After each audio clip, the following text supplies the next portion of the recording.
From Daily Trust News Center, this is News Hour. On News Hour tonight, G5 governors return from London after a political meeting. President Buhari to sign 2023 budget on the first working day of 2023. Court remands police ASP accused of killing lawyer in police custody. And on the foreign scene, South Africa mourns tanker blast victims as death toll rises to 34. Hello and welcome to Trust TV News Hour. I am Ibrahim Yusuf. We begin with politics, where River State Governor Nyesom Wike and other members of the Integrity Group of the People's Democratic Party, PDP, returned to Port Harcourt after meeting with the APC presidential candidate in London. Known as the G5, the members include Governors Seyi Makinde of Oyo, Samuel Ortom of Benue, Ifeanyi Ugwuanyi of Enugu, and Okezie Ikpeazu of Abia. The five governors have demanded the resignation of the PDP National Chairman, Senator Iyorchia Ayu, as a precondition to support the presidential ambition of Atiku Abubakar in the 2023 elections. On Wednesday, the governors had travelled to the United Kingdom to hold strategic political meetings. They have reportedly struck a deal with APC candidate Bola Tinubu, although there is no official confirmation of this. River State Governor Nyesom Wike, who is leading the group, had said that he would reveal his choice of presidential candidate to support in January 2023.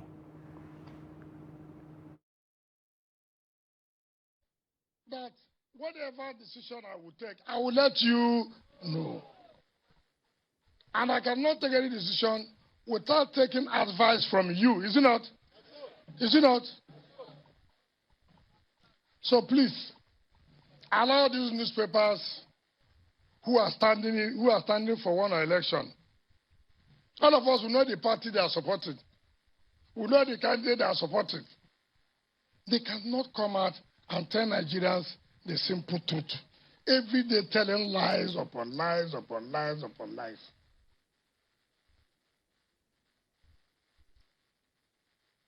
I'm not one who will go and see somebody and I will hide. Hide for who? Who is that person that will threaten me? He said he will sack me. Go ahead. I'm not worried. You that is sacking, you are worried. Me that will be sacked, am I worried? Try and see how you will survive it. Meanwhile, presidential candidate of the New Nigeria People's Party, NNPP, Rabiu Kwankwaso, has accused the ruling All Progressives Congress, APC, and the People's Democratic Party, PDP, of complicity in the security challenges bedeviling the country. Kwankwaso said education and youth employment will be his top priority if elected as president in 2023. He said this in Zamfara State, where he inaugurated the party's campaign offices in the state. The report.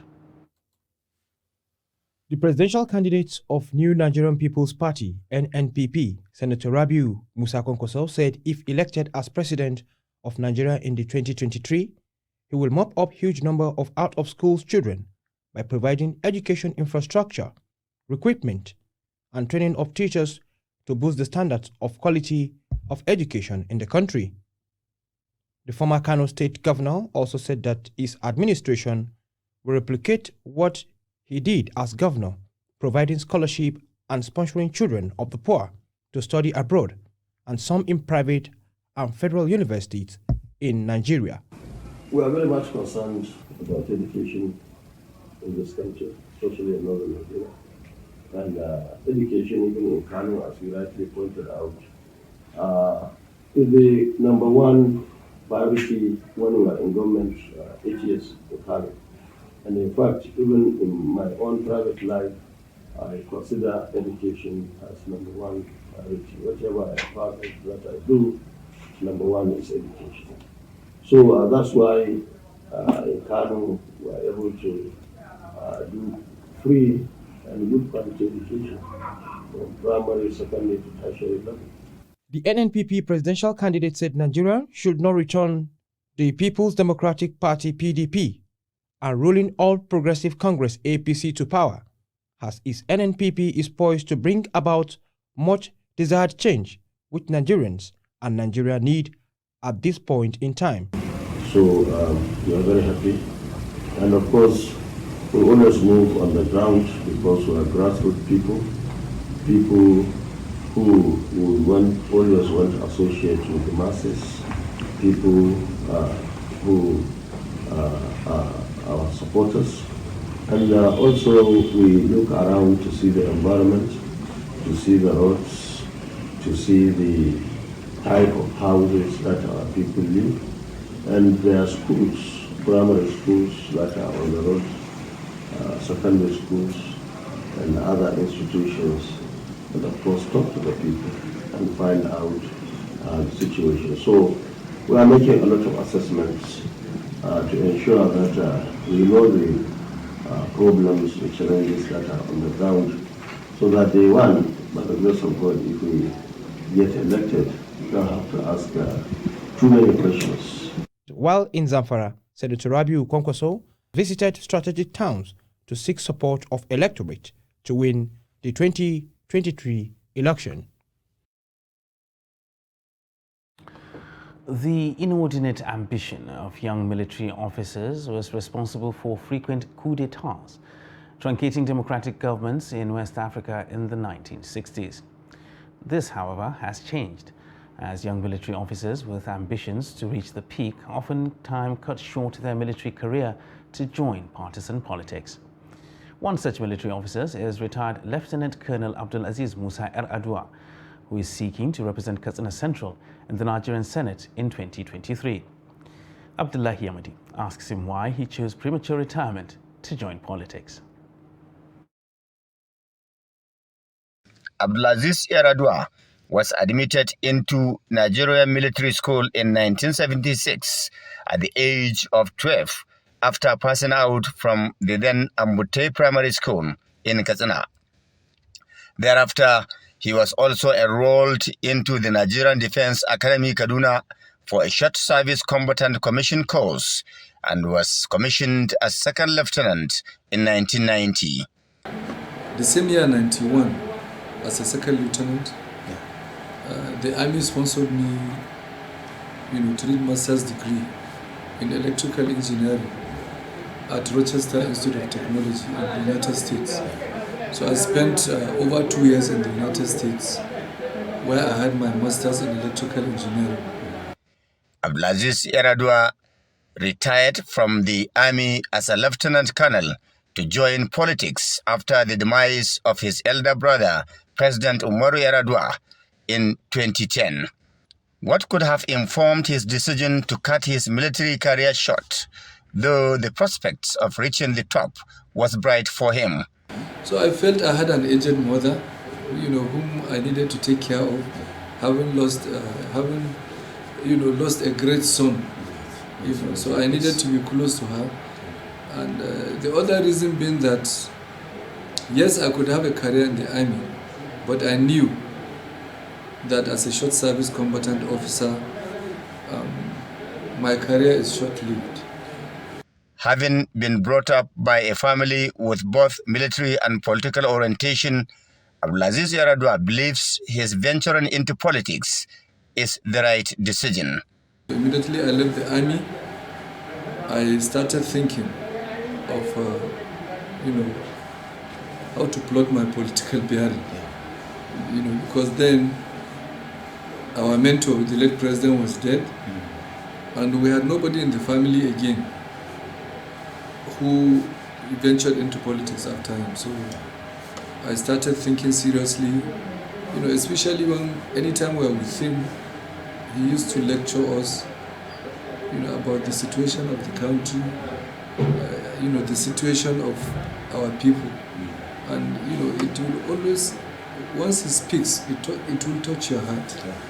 So I also started thinking that I think I needed to serve again in another capacity. Abdulaziz Yar'Adua belonged to few political parties at different times, but is now a card-carrying member and APC candidate for Katsina Central Senatorial District. He has repeatedly told people of his constituency that his military experience is an asset, and if given the mandate, it will help him make the desired impact. Abdullahi Ismayamadi, Trust Television News, Katsina. Now, President Muhammadu Buhari is expected to sign the 2023 budget into law on the first working day of 2023. Senate President Ahmad Lawan disclosed this on Friday to newsmen at State House Abuja after meeting with President Muhammadu Buhari on the last working day of 2022. He explained that the delay by the National Assembly in passing the budget was due to some unfortunate occurrences, but expressed happiness with the working relationship between the executive and legislative arms of government. Kende Amodu reports. It's the last working day of the year, and the Senate President has come to see President Buhari to walk through some issues that have remained unresolved as the year runs out. One crucial pending issue is, of course, the 2023 Appropriation Bill, which has been passed by both arms of the National Assembly. The goal is to persuade the President to keep faith with the January to December budget cycle, which has been in operation in the last 4 years. We are very pleased that we have been able to, in the last 4 years, ensure the passage of the appropriation bills in record time before every Christmas, and Mr. President had always signed before the end of the year. This year particularly is because of the anomalous, very undesirable and unfortunate situation that we had to delay a little bit.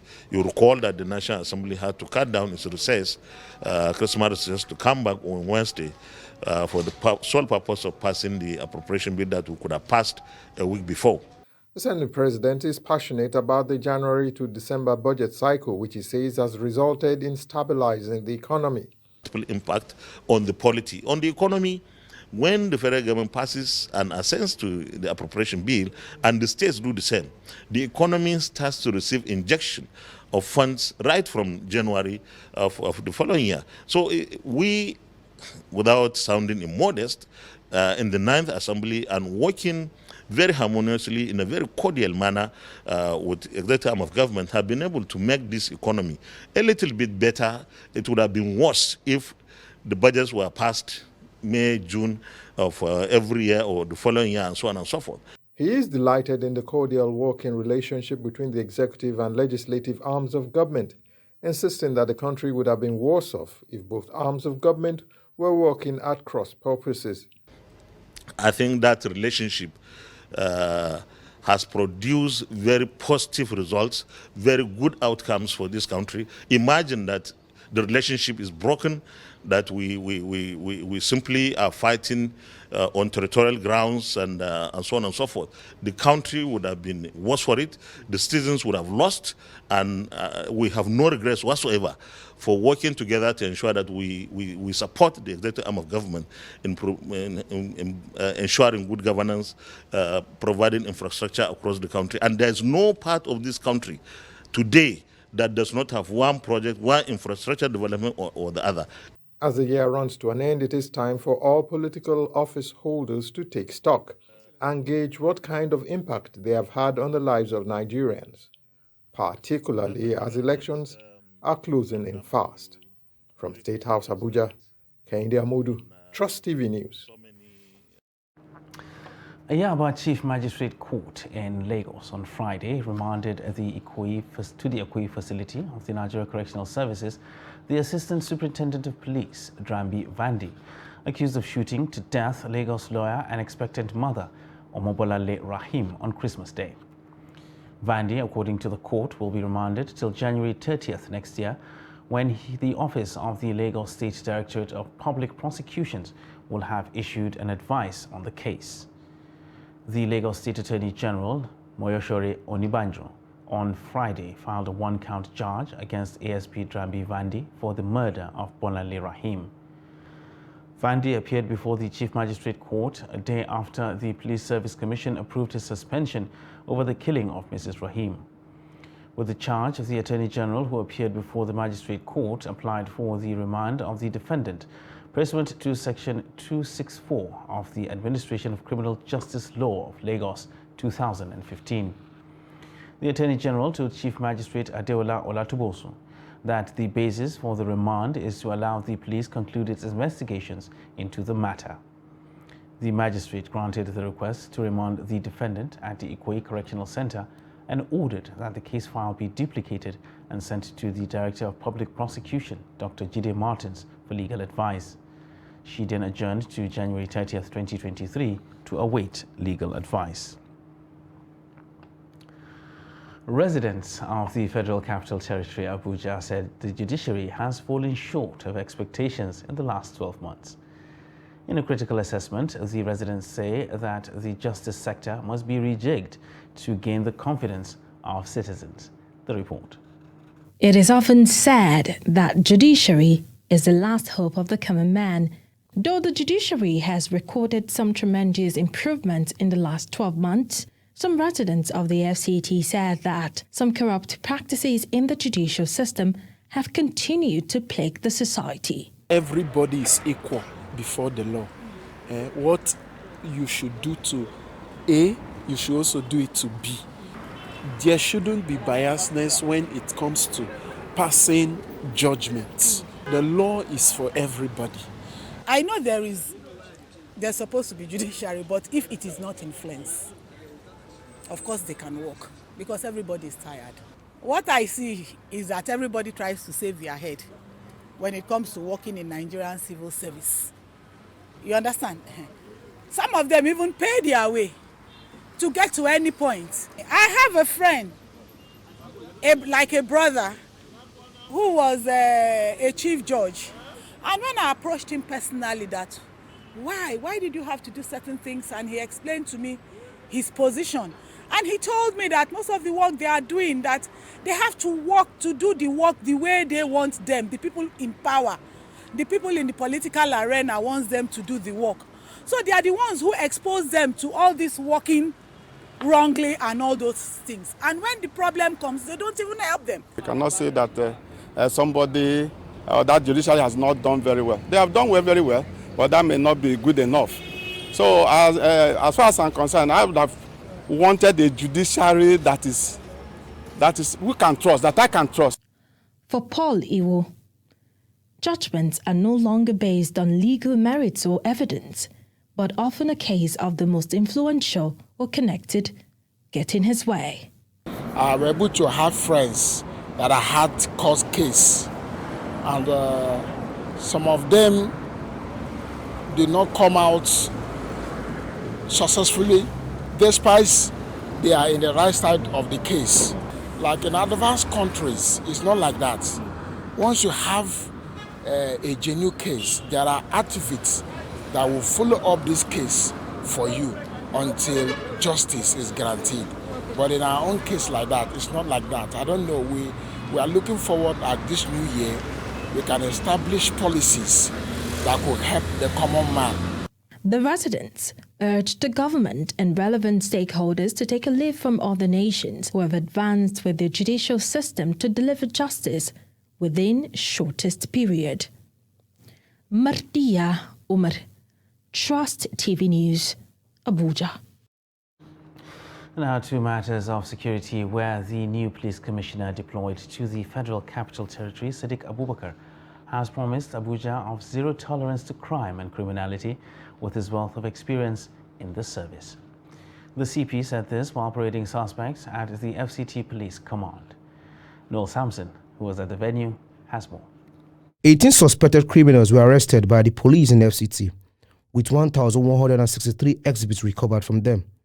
The exhibits include 4 local-made pistols, 1 English pistol, 202 live ammunitions, 900 live cartridge, 4 vehicles, 3 police, civil defense, and vigilante ID cards, with 4 AK-47 rifle, 6 empty AK-47 magazine, 4 G3 rifles, 7 empty G3 magazine, 3 ballistic vests, charms of various degree, 20 cell phones, among others.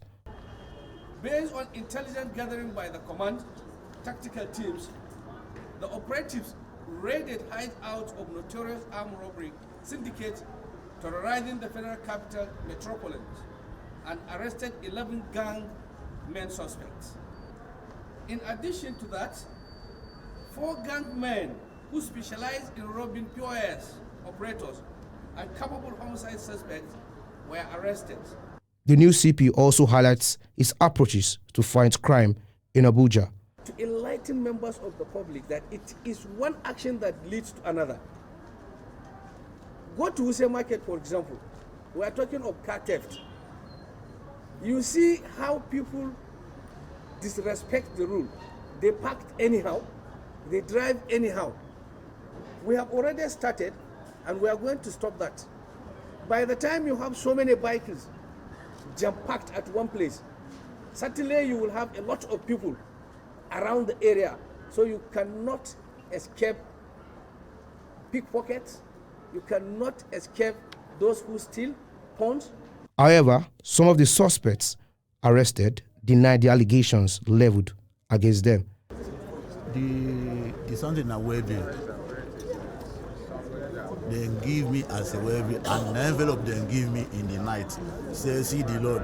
I tell Lord I'll smell a car and cook for motor. Check it out. I'm a thief, I'm a criminal. Of course, I involve. This is my friend Nuruddin, the one you interview now. He is the one who joined me to the gang, make me to know the gang. He brought these people 2 days before this arrest.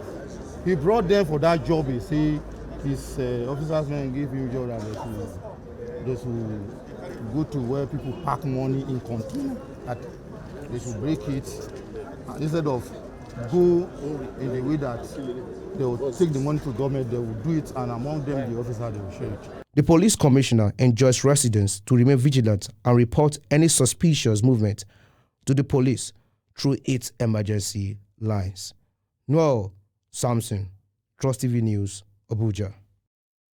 And now to Adamawa State, where the Nigeria Hunters and Forest Security Service in the state have vowed to flush out criminals hiding in forest reserves across the country.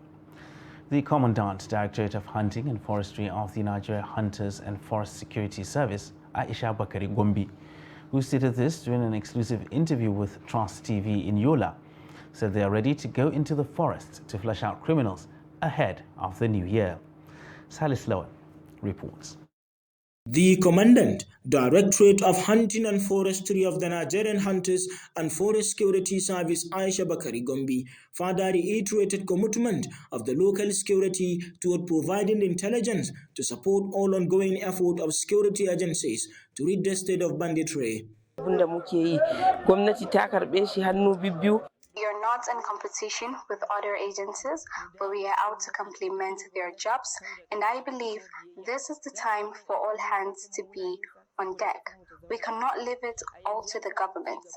As a voluntary security outfit whose primary place of assignment is in the forest, we have come to lend a helping hand. Nigeria knows about the performance of this organization in terms of security or insecurity in the country. This organization, they have performed very well during Boko Haram and others. That is why the legislative finance very good to form this type of organization. When the bill was presented to the legislature, in fact, that we don't have any problem because they know our function in terms of security. Stakeholders expressed optimism that effort of the conventional security agent could be complemented by the Forest and Hunter Security Service to enhance the security architecture in the country. The Directorate urged the National Assembly to expedite the process of concurrence on the Nigerian Hunters and Forest Security Service Establishment Bill, which had been passed into law by the Senate. With her and the hunters that we have in our dear state and our neighboring state like Taraba, Gombe, Borno, Yobe, especially the northeastern state of Nigeria, so that we can join hands together to fight the terrorists that they are living in our bushes, mountains, and so far those that are within our communities. I hope and I pray that God will give us a strength and opportunity to cooperate and fight the corrupt people that are among us. Slow development. As you are aware, it was before the National Assembly It went through first reading, second reading, third reading, and now it is before His Excellency the President for assent. So if it is assented to, we are now full-fledged. The commandant said the Hunters and Forest Security Service is ready toward protecting and safeguarding the forest against bandits, killer herdsmen, and other criminal gangs. From Yola, Salis Lawan, Trust TV News.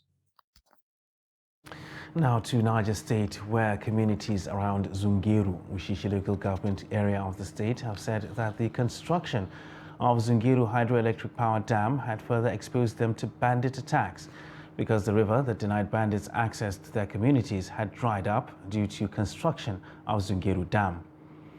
They also said Zungeru town and Wushishi, the headquarters of Wushishi local government area, have also become vulnerable now that bandits can easily cross to the area.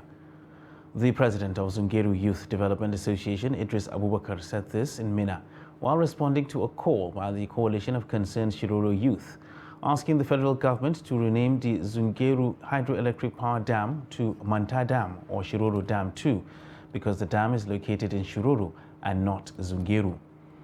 Abubakar said the negative impact of the dam was more on Zungeru and its communities, saying that many fishermen and irrigation farmers have lost their means of livelihood as the river had dried up.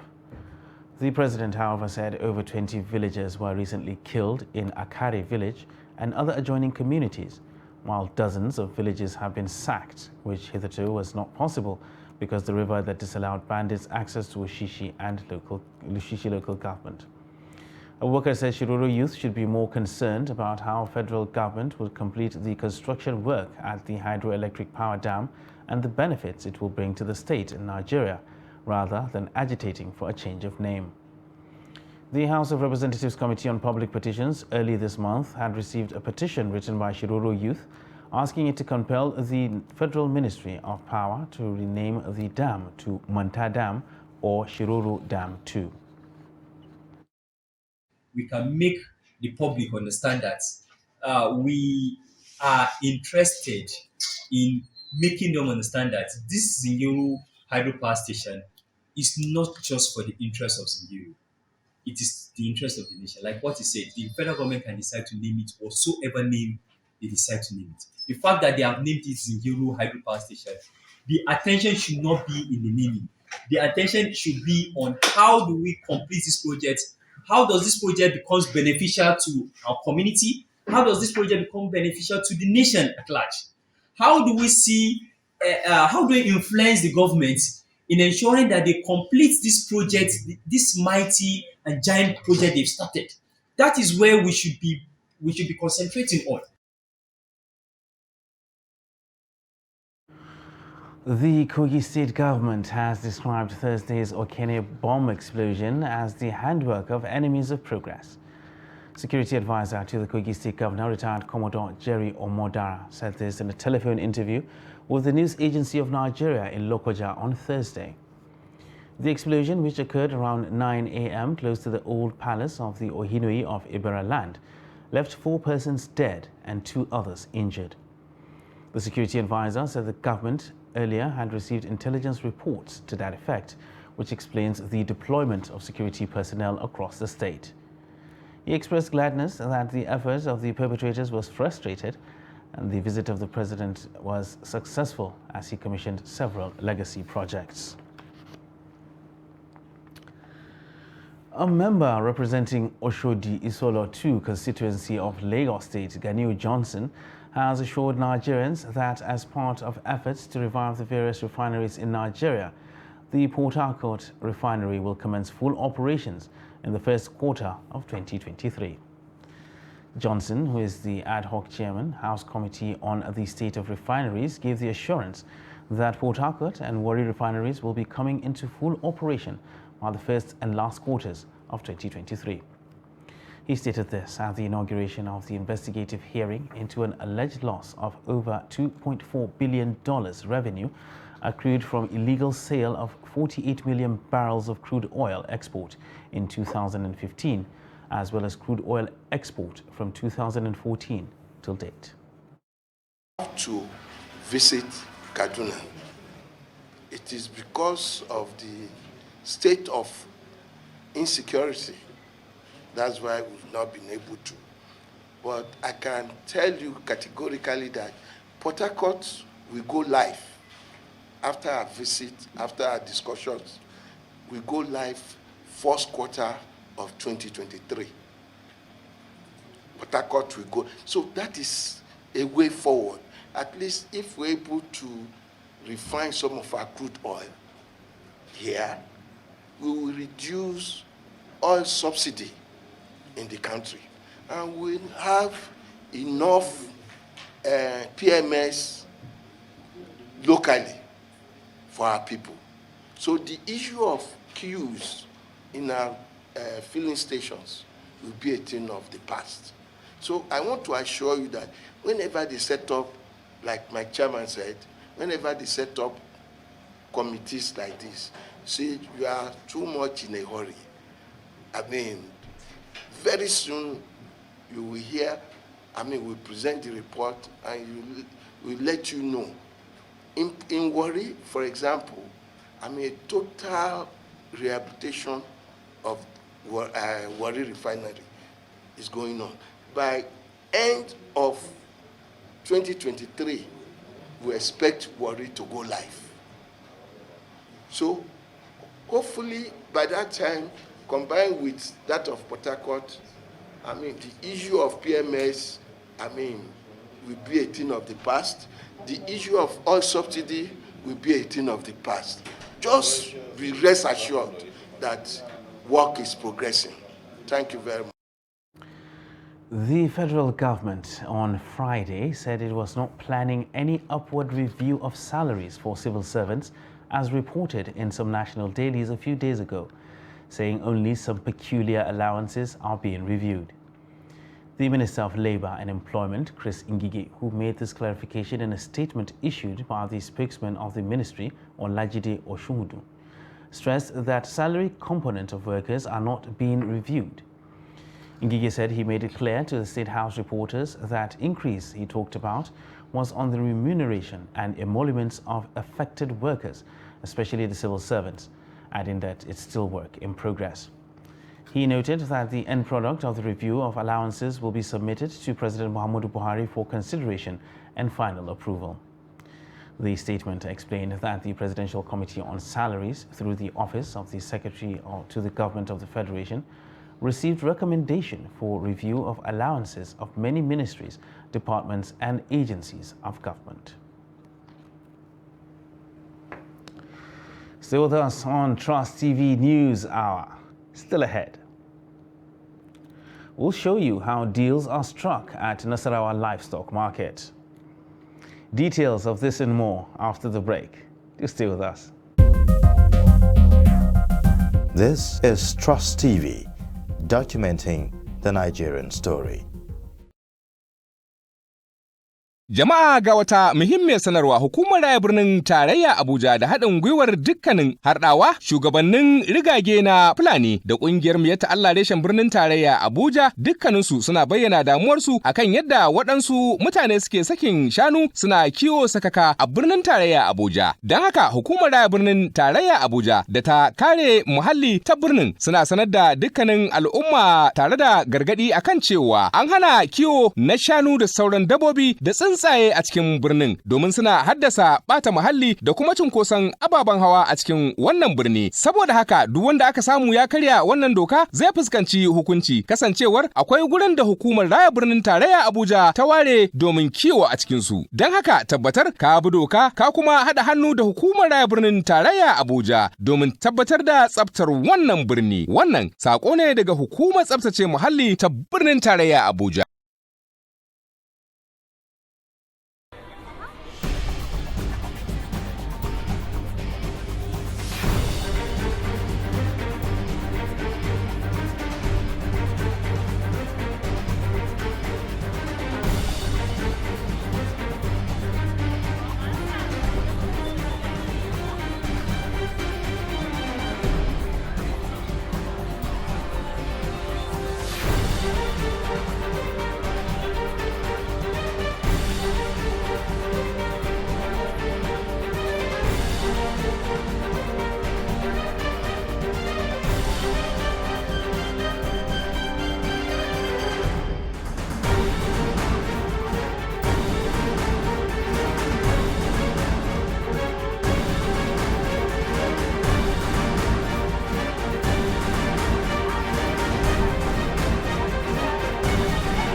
documenting the Nigerian story.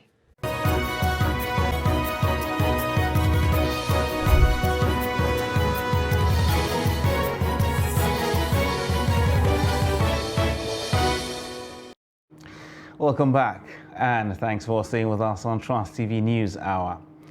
Now let's take another look at our top stories. G5 governors returned from London after a political meeting. And President Muhammadu Buhari to sign 2023 budget on first working day of 2023. And moving on to other news now. A former commissioner in Old Benue Plateau State, Shehu Othman, said he left a lucrative job at the Central Bank of Nigeria to join the Northern Civil Service because there was no time to rest. Othman featured in Trust TV's program Reminiscence, where he narrated how he was appointed health commissioner, even though he was not a medical doctor. When I went to the Central Bank again, it was when I was in Kano. People are talking about the Central Bank. I don't know what is Central Bank. But from what people have been saying, is the father or the mother of all the banks. Well, if it is mother of all the bank, which means if I'm there now, are more important. Yes. Instead of just a bank, only one bank. Yes. You can watch the full interview on Saturday by 7 p.m. on Trust TV. The Federal Road Safety Commission on Friday says 81 persons were killed in 313 road traffic crashes in Osun State between January and November 2022. The FRC Sector Commander in Osun State, Paul John Okwe, in an exclusive interview with Trust TV in Osogbo, the state capital, said 244 sustained various degrees of injuries in the road accidents. He said the majority of the crashes occurred due to traffic violation by drivers traveling from Lagos, Ibadan to Abuja and other parts of the north.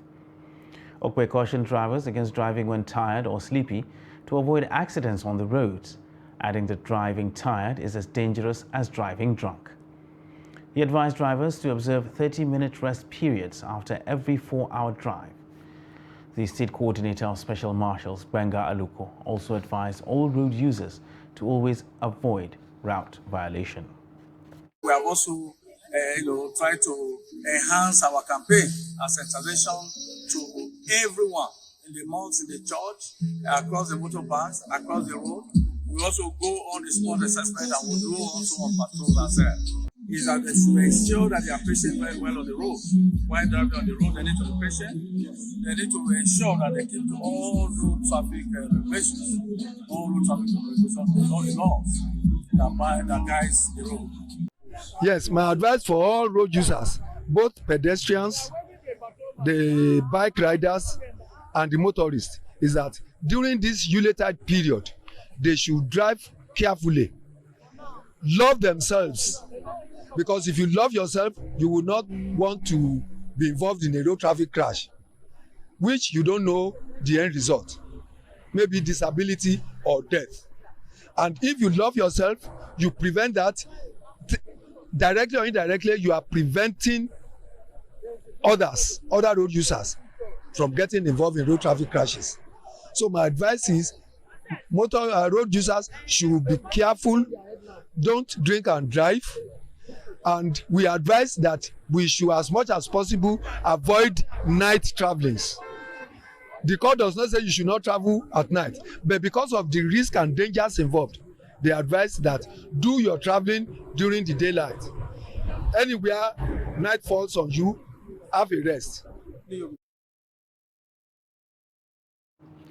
Now, ahead of the new year, a cross-section of people in Abuja have called on the government to make the forthcoming election more credible and transparent.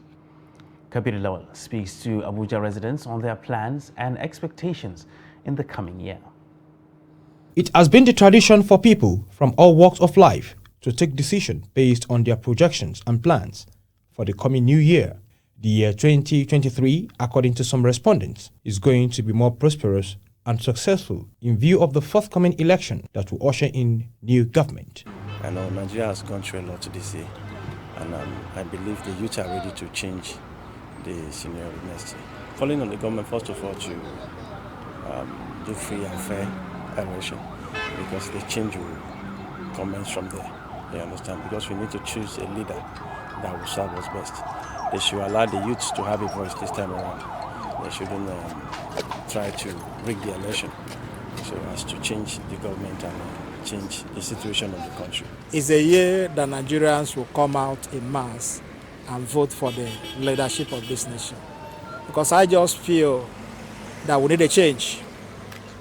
And the change cannot come by sitting at home. First, we should start feeling happy that we are going to have a new government as from next year.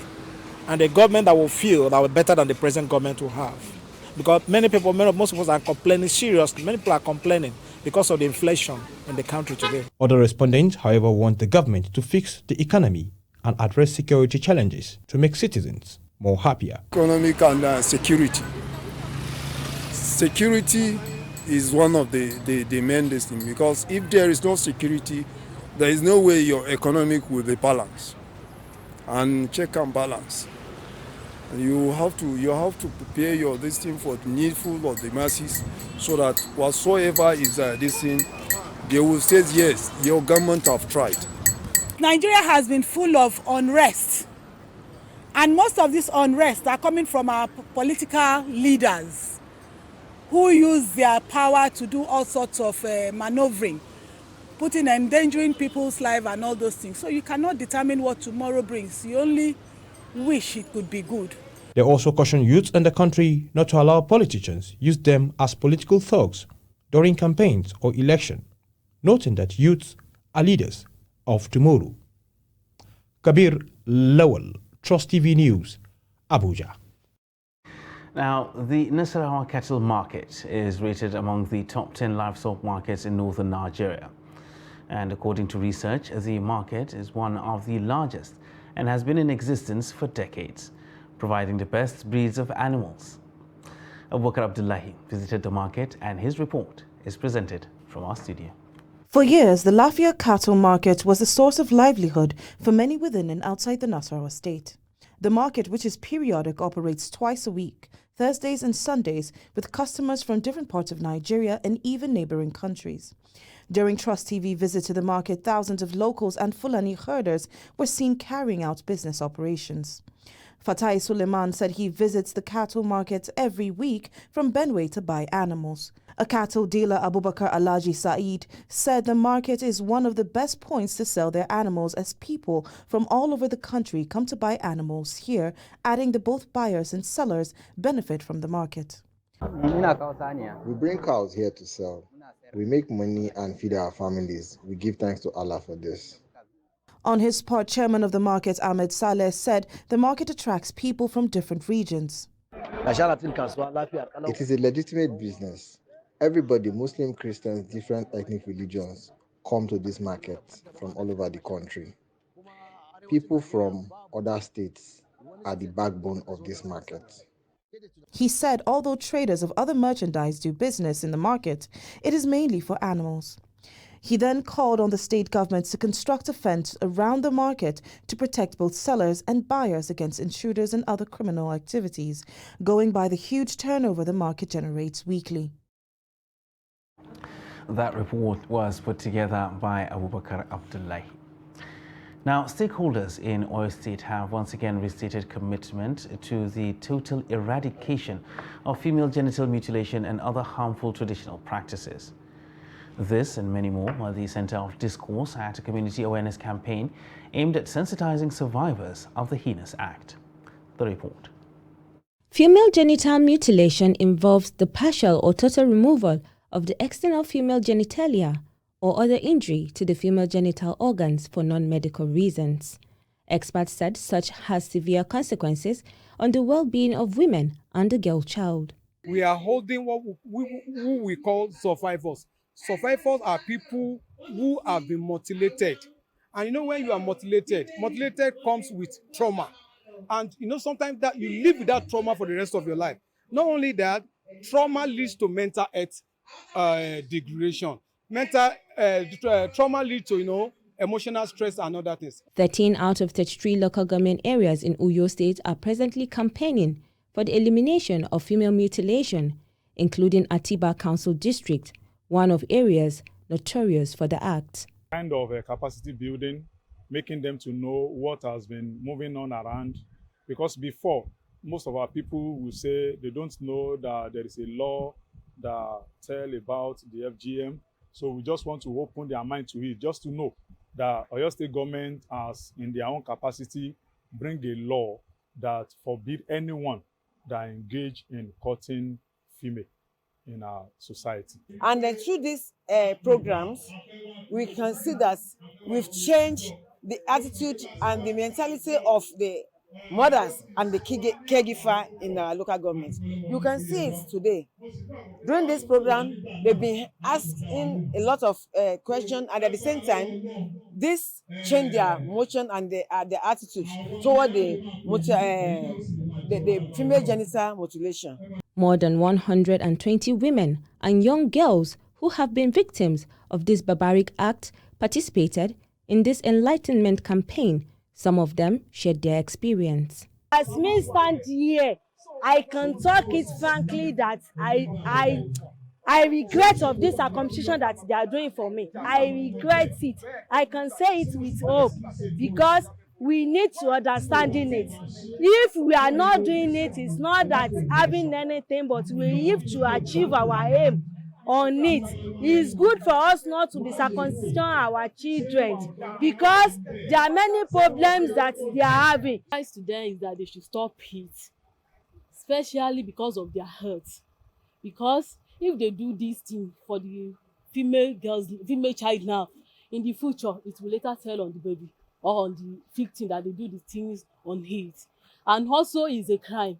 If they take anybody in doing this thing, they will send the person to prison. And even if they went to prison just for a day, when the person return back, they will call the person prisoner. They should stop this act. It's not good. According to research, the practice of female mutilation has no health benefit and is harmful to girls and women, both physically and psychologically. Experts are of the view that the practice should not have a place in the society and must be put a total stop. Now, there is no winner for the Daily Trust African of the Year award for the year 2022. This announcement followed a decision taken by the selection board after its consideration of the works of 8 finalists that were drawn from a list of nearly 200 nominations received at the end of the first phase of the selection process in October. A press statement issued on Friday said that none of the finalists met the rigorous criteria for selection for the award.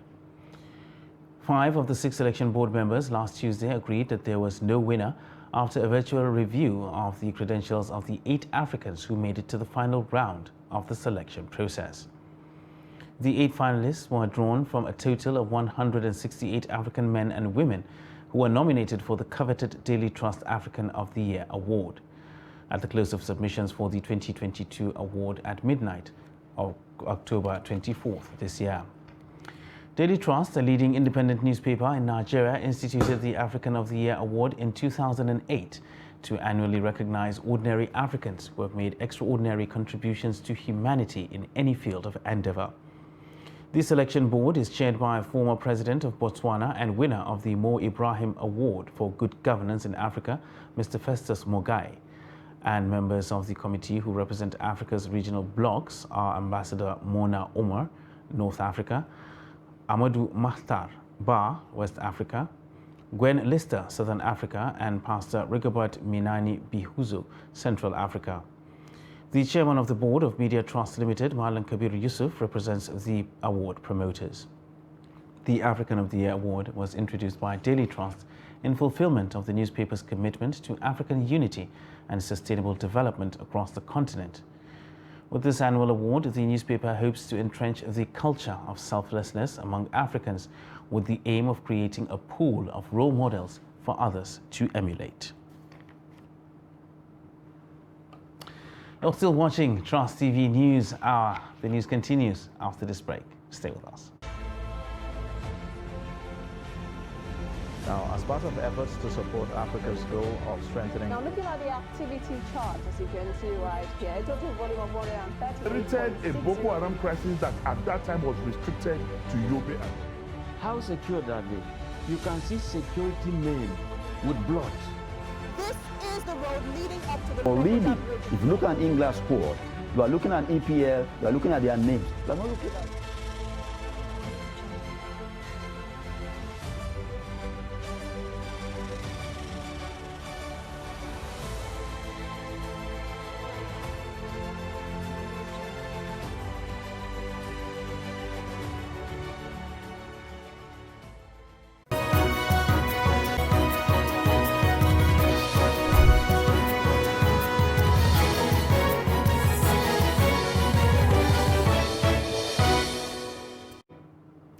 Welcome back to Trust TV News Hour. Right now, let's join Chiamaka Nwafo for business news.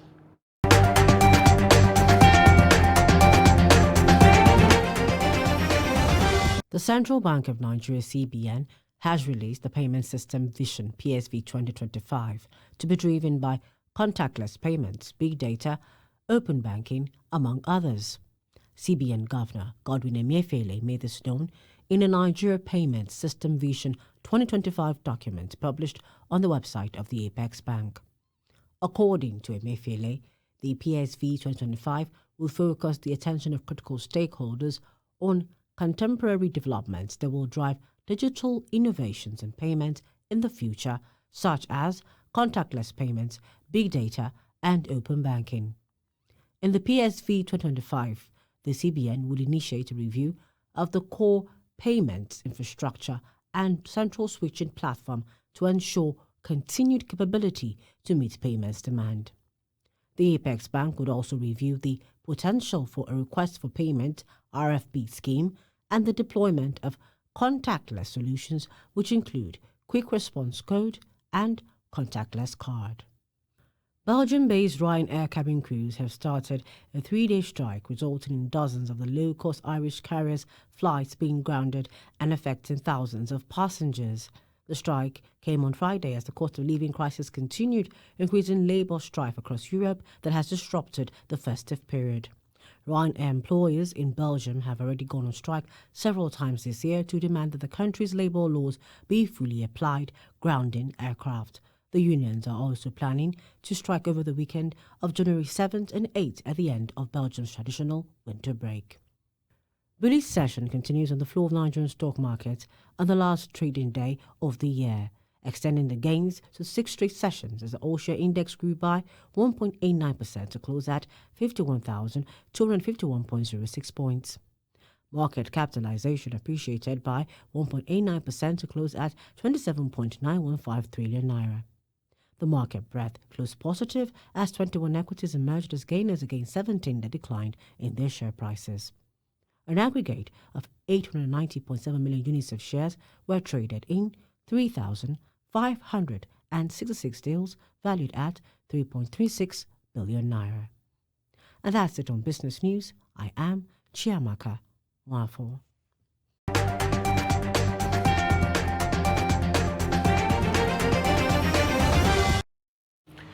Thank you, Chiamaka, for that business update. Now we'll take a look at the foreign scene where families and friends of victims of a gas tanker explosion in Johannesburg on Christmas Eve gathered on Friday morning for memorial service, even as the death toll increased to 34 from an earlier estimate of 27, the Provincial Health Department said. Health Minister Joe Phala joined relatives of the victims to pay their respects by lighting candles at the Boksburg Civic Center. The blast tore the roof of the emergency department of the Tambo Memorial Hospital in the city's Boksburg suburb on Saturday. Many bystanders were also injured while it destroyed houses and several cars. The latest casualty numbers were announced in a statement on Friday by a spokesperson for the Gauteng Department of Health. And as relations between the two sides move closer to normalcy, mediators between Ethiopia's federal government and the authorities in the Tigray region, which were involved in a deadly conflict until last month, are stepping up attempts to implement a truce. The two-year conflict that killed tens of thousands of people and caused millions of people to flee their homes in the country in the Horn of Africa came to an end on November 2nd. But the deal's implementation has taken longer than expected. Humanitarian workers in Tigray claim troops from neighboring Eritrea are still deployed in many cities there, despite being required by the conditions of the peace to leave. And in sports, Tunisia coach Jalil Kadri has signed a contract to remain as coach of the Carthage Eagles until 2024, just weeks after tendering in his resignation. Kadri took Tunisia to the World Cup finals in Qatar, but they were eliminated at the group stage, despite being the only team to beat finalist France in 90 minutes at the tournament. Kadri had said that if Tunisia had failed to get out of the group that included Denmark and Australia, against whom they respectively drew and lost, he would go. But instead, a new two-year deal was announced following a meeting between Kadri and the Tunisian Football Federation. Meanwhile, Nigeria international Victor Osimhen has been nominated by Italian Serie A league leaders Napoli for the award for Best Club Goal and Assist for 2022. Osimhen is nominated alongside four Naples players, Giovanni Simeone, Piotr Zielinski and Kviza Kvaratskhelia and Elif Elmas. Osimhen's stunner against Roma in October was picked as one of the best goals, while 9 league goals this season. Osimhen is the top scorer in the Italian Serie A. The former Lille star is also in the race to win Napoli's best assist in 2022 alongside teammates Frank Zambo Anguissa, Mario Rui, Kviza Kvaratskhelia and Elif Elmas. And that wraps up Trust TV News Hour for tonight. Don't forget, you can subscribe and follow us across all our social media platforms. I am Ibrahim Yusuf. Thanks for watching.